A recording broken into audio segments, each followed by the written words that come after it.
Bonjour, hello. Donc nous voici dans ce tuto qui va nous permettre de concevoir un graphique qui représente l'évolution en cascade par rapport à une série de données. Ici, bon, c'est une série qui s'écoule sur une année civile.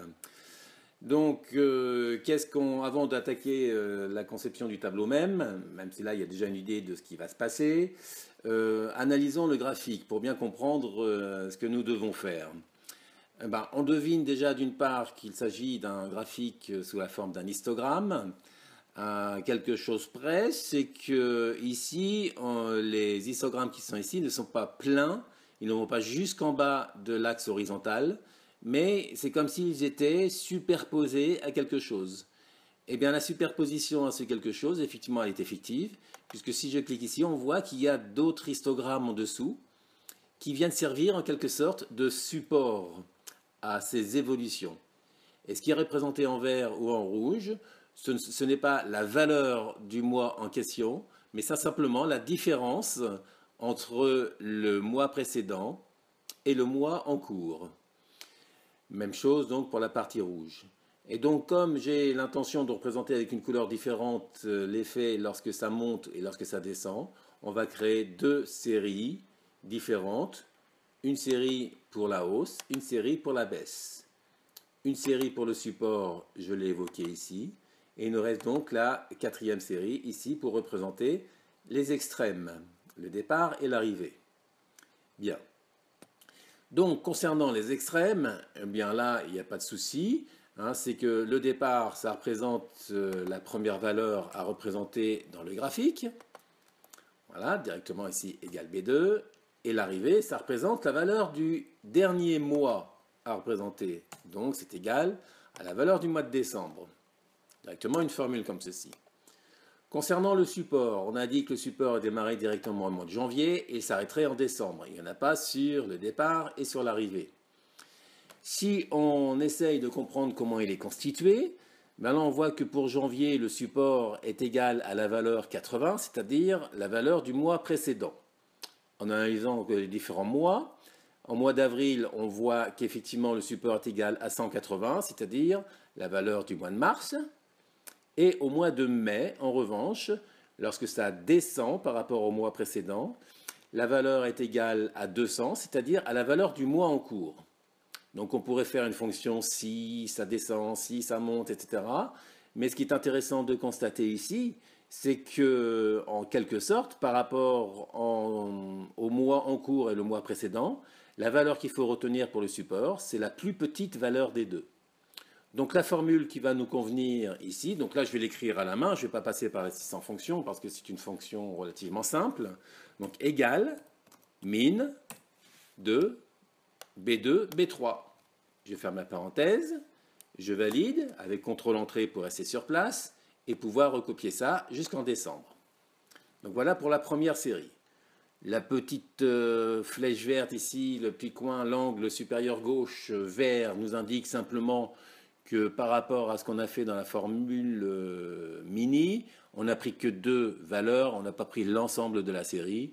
C'est bien ce que l'on veut. Si on ne veut pas avoir cette flèche verte, il suffit de dire ignorer l'erreur parce que nous on sait qu'on a bon. Ce n'est pas Excel qui nous impose ces desiderata. Voilà, la hausse maintenant. Quand il s'agit de hausse, l'hausse, donc c'est donc la partie représentée en vert. Là, qu'est-ce qu'on va représenter? Là, on voit que la hausse est égale à 20, c'est-à-dire tout simplement la différence entre le mois précédent et le mois en cours. À quelque chose près, c'est qu'il ne faut pas que la série soit représentée lorsque ça descend. Alors, même principe, on pourrait faire une fonction si le mois en cours est supérieur au mois précédent, alors je fais la soustraction, sinon je fais 0, dans la mesure où là, de toute façon, il n'y a que deux possibilités, ou bien on met la différence, ou bien on met 0. On va simplement se faire une fonction max égale max de quoi? De mois en cours moins le mois précédent, point virgule pour dire qu'il faut prendre le max de soit de la soustraction, soit de 0. En d'autres termes, si le mois en cours est inférieur au mois précédent parce qu'il s'agit d'une descente, ben, on aura affaire à un nombre négatif, et la valeur à retenir, ce n'est pas le nombre négatif, c'est le nombre 0, qui est bien supérieur à un nombre négatif. Voilà, et je recopie ça évidemment jusqu'au mois de décembre, à l'aide d'un double clic directement pour aller jusqu'en bas. Sauf que là, il me fait l'arrivée, sachant que c'est 0, on s'en fiche un petit peu, mais pour le principe, je ne vais pas mettre l'arrivée. Concernant la baisse, c'est un peu le même principe, sauf que c'est à l'envers. C'est-à-dire qu'au niveau du maxi, il faudra, là, c'est dans l'hypothèse où le mois de janvier serait inférieur au mois précédent. Donc là, il faut faire le max, entre parenthèses, la soustraction, mais à l'envers cette fois-ci, B2 moins B3, point virgule, 0. Je valide, contrôle entrée, et je recopie jusqu'en bas. Là aussi, on ne laisse pas la dernière. Donc voilà ce qui devrait nous permettre de faire le graphique. Donc évidemment, je ne vais pas garder ce graphique-là parce que ce sera un petit peu triché. Je ferme ça. Et pour concevoir le graphique, ben, je vais prendre tout ce dont j'ai besoin. Donc la liste des items ici qui va être représentée sur l'axe des abscisses. Et avec la touche CTRL enfoncée, je vais sélectionner les 4 séries qui m'intéressent. Voilà. Dans Insertion du ruban, on va chercher des graphiques. C'est moi qui vais choisir directement mon graphique. On a dit qu'on voulait des graphiques empilés. Voilà. Histogramme empilé. Voilà l'ébauche du graphique. Par rapport à ce graphique-là, éventuellement un titre au-dessus, évolution en cascade. Voilà, je saisis directement le titre dans la barre de formule sans aller recliquer à l'intérieur du titre pour sélectionner du texte, ce n'est pas nécessaire.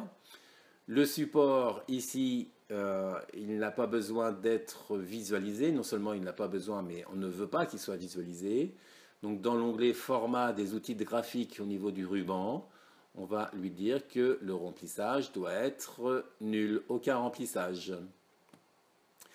Voilà.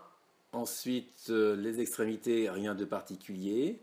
Lorsque ça monte, je voudrais que ce soit en vert, donc remplissage vert. Lorsque ça descend, je voudrais que ce soit en rouge, donc je sélectionne la série baisse et remplissage, je mets en rouge. Voilà. Il va nous rester qu'à gérer donc la distance entre les différentes saisies. Pour ça, je vais aller dans mise en forme de la sélection, ici.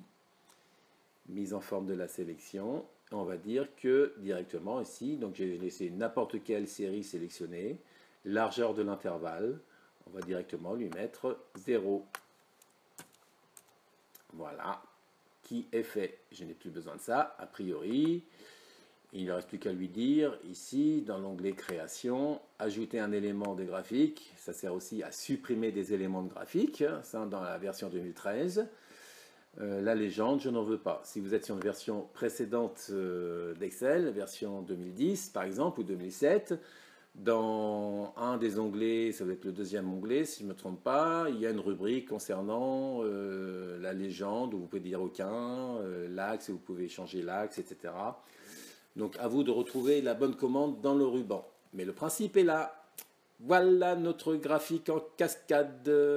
Merci de m'avoir écouté. À ciao.